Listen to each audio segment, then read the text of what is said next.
자, 오늘의 7위 소식입니다. 오늘 앞부분에 속보가 들어왔던 내용인데 7위에 선정이 되는 바람에 이제서야 저기가 소개를 합니다. 박 대통령의 운명이 이제 모레 결정됩니다. 10일로 선고 기일이 결정이 됐습니다. 자, 이와 관련해서요, 헌법재판소 공보관이 오늘 발표를 했습니다. 그 내용 직접 들어보시겠습니다.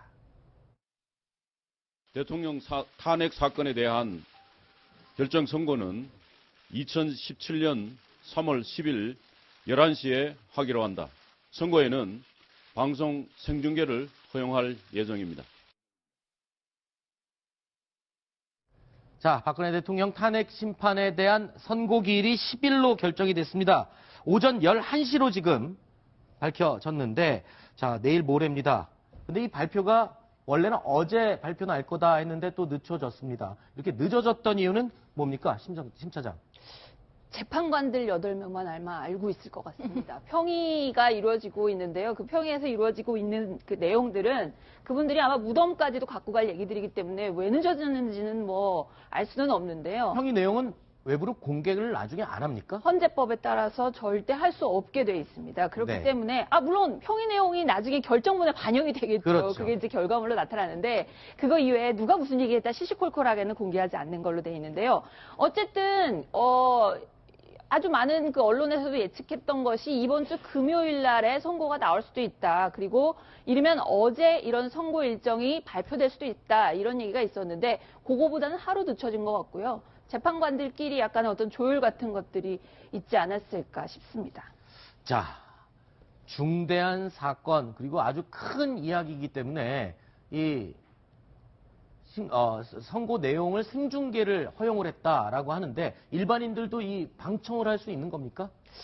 일단 그 현장에서 접수하는 거는 불가능하고요. 그러니까 네. 그 당일날 3월, 그러니까 내일 모레에 헌재에 가시는 분들은 현장에서 방문은 안 되시고요.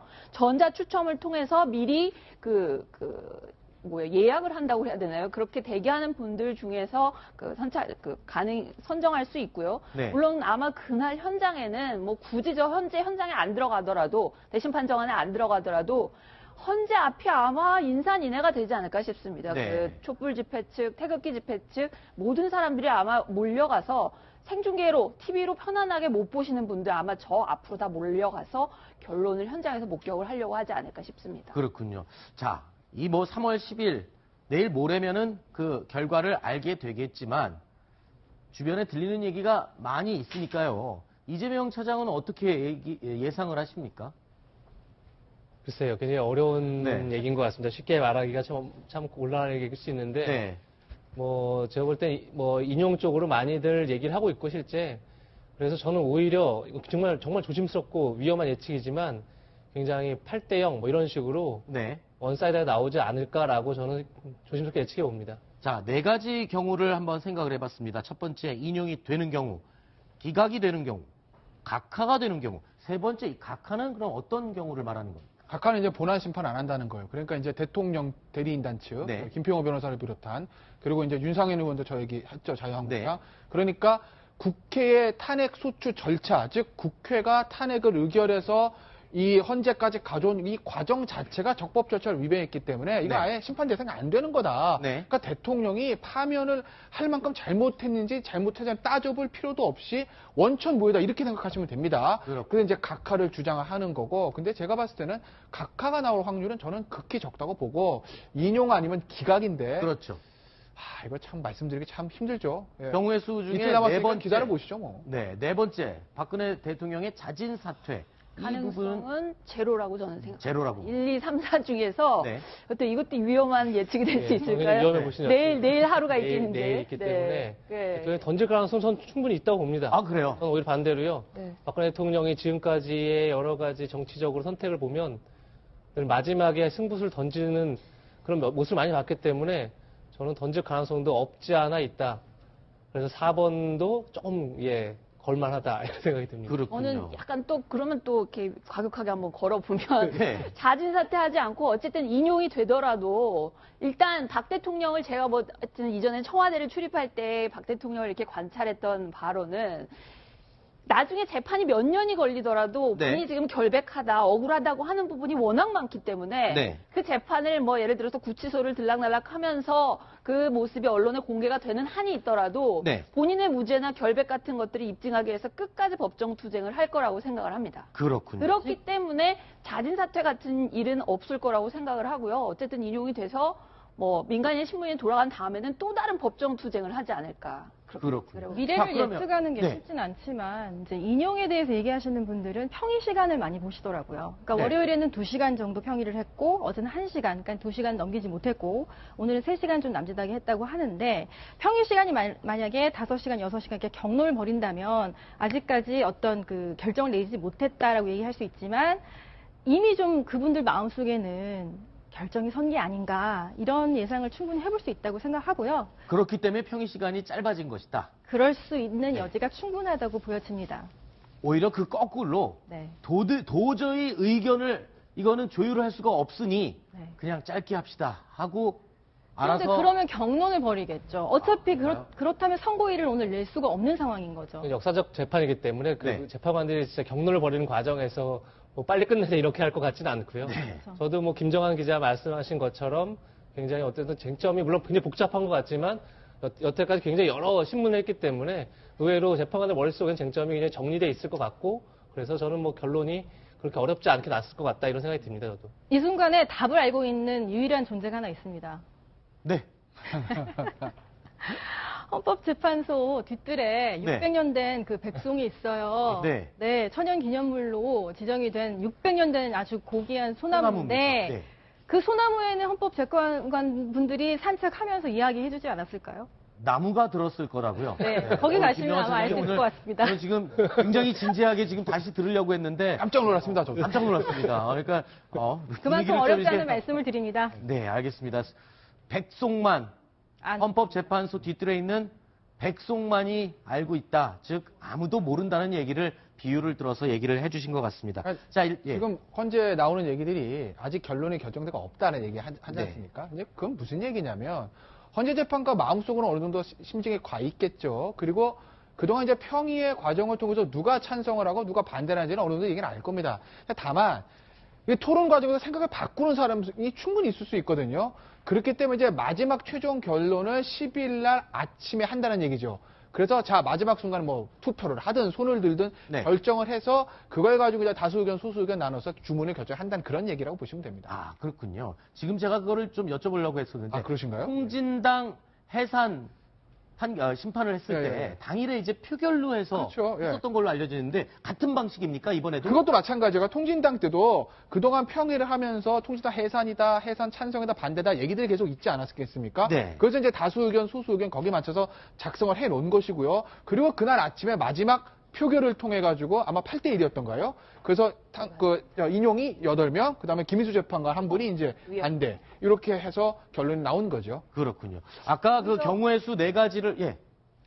오히려 이 평의가 6차례밖에 안 됐습니다. 네. 그래서 사실은 대통령을 헌정사상 처음으로 끌어내리는 그런 결정문이 될 수도 있는 건데 인용이라면 그렇다고 본다면 이 선고 결정문을 쓰는 시간이 지나치게 짧지 않았나.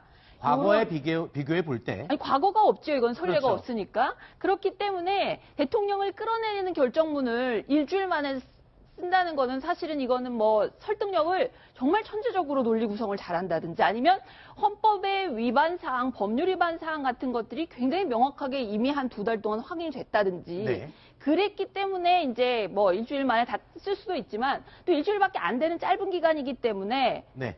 뭐 인용을 하기는 어려운 거 아닌가 뭐 이런 식으로 또 해석을 하는 분들도 있습니다. 그러면 충분한 기간의 평의 기간은 어느 정도라고 예상을 하십니까? 그게 그거는- 너무 짧다라고 한다면.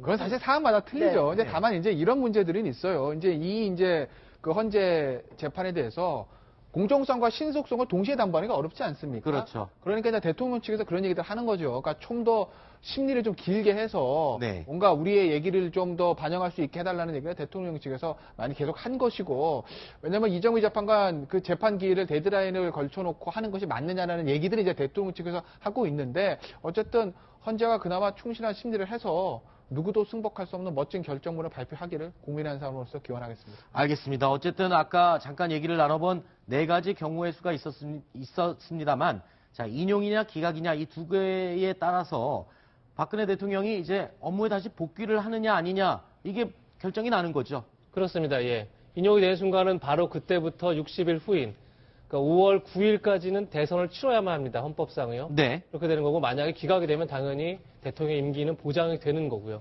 그 상황은 뭐 극과극으로 다른 거죠. 자, 지금 말씀하신 대로라면 자, 60일 이렇게 되면은 대통령 선거일이 지금 어느 정도 윤곽이 다 나왔다고 봐야죠.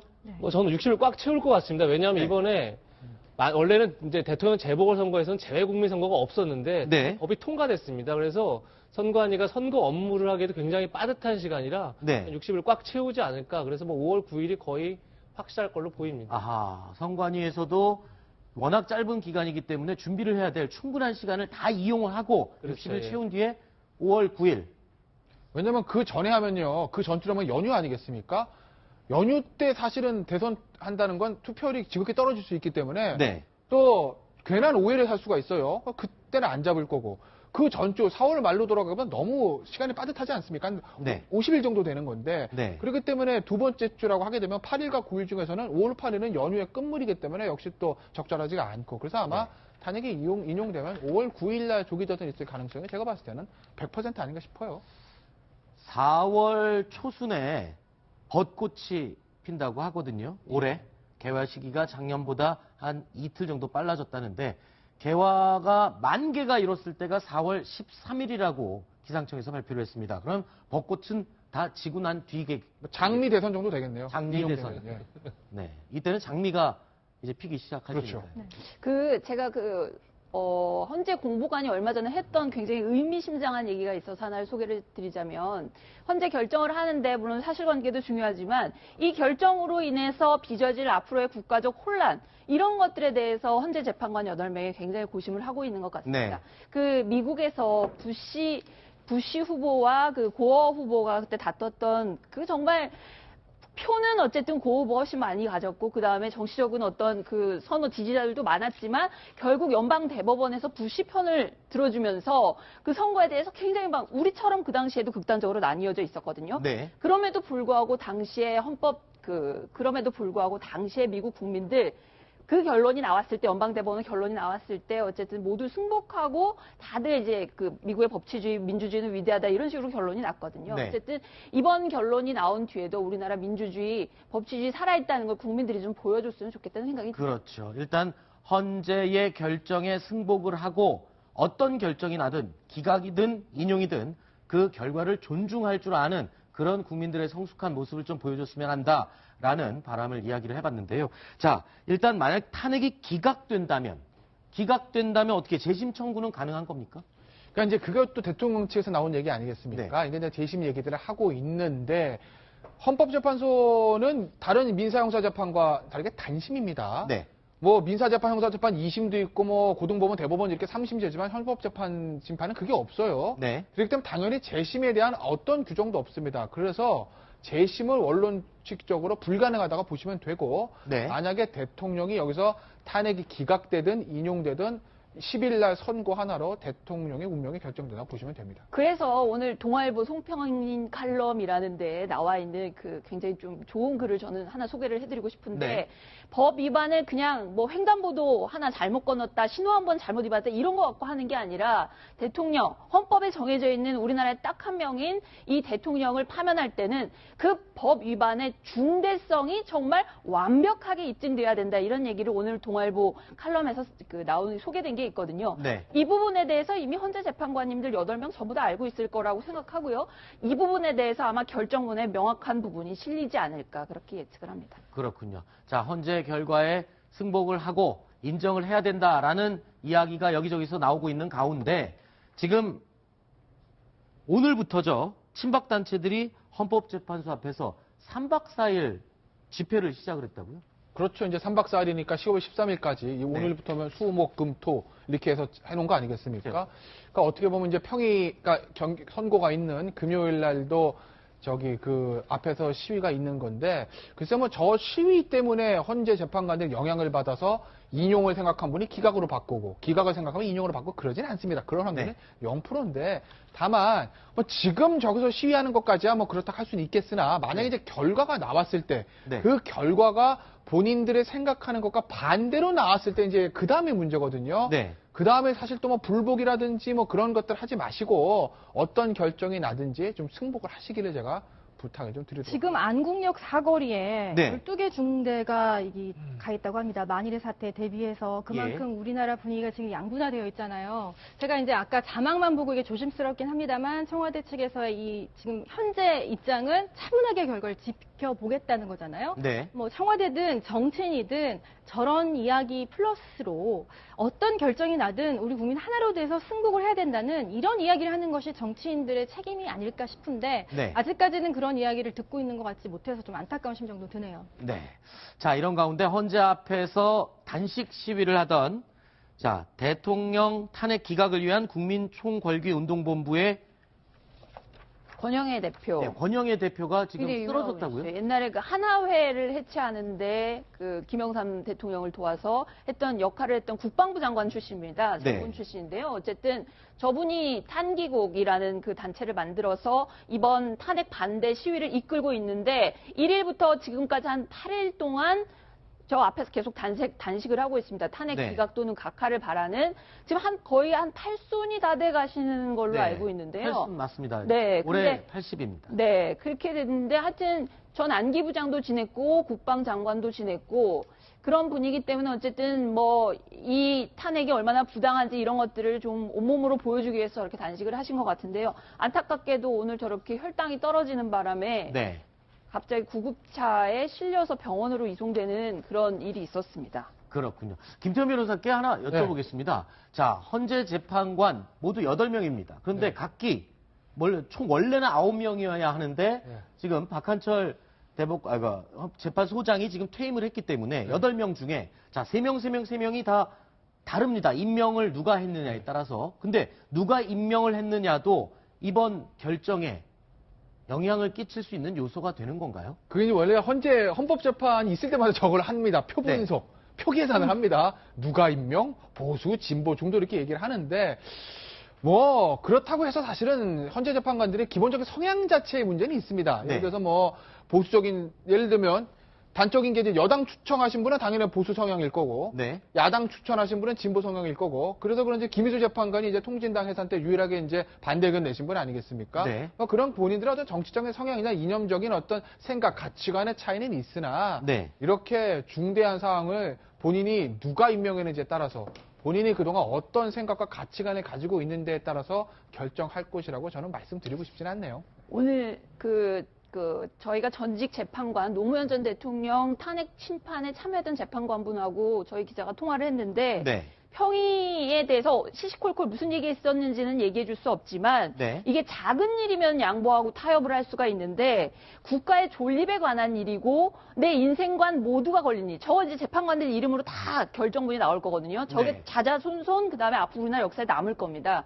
자기 이름을 걸고 자기 인생관을 걸고 하는 거기 때문에 그걸 적당히 타협한다든지 합의할 수는 없다. 그래서 평의가 치열할 수밖에 없다 이런 얘기를 하고 있고요. 조금 전에 말한 것처럼 그래서 언론에서 뭐 각종 막 분석 성향에 따라서 표분석을 하지만 예측하기가 굉장히 힘들 수밖에 없습니다. 이렇기 때문에. 뭐 지금 뭐 그런 얘기도 있어요. 뭐 예전부터 뭐 누구누구가 기각할 것이다. 그러니까 이제 기각을 할 가능성이 높다는 분이 이제 2분 계세요. 그렇죠. 이름은 언급하지 마시고요. 아유, 절대 안 되죠. 저도 그 정도는 합니다. 2분은 절대 안 되고 2분은 기각할 거다. 그리고 한 분은 좀 왔다 갔다 하는 것 같아. 뭐 이런 분석들을 이제 많이 하고 있는데 그 분석도 아까 말씀드린 그 누가 지명했는지.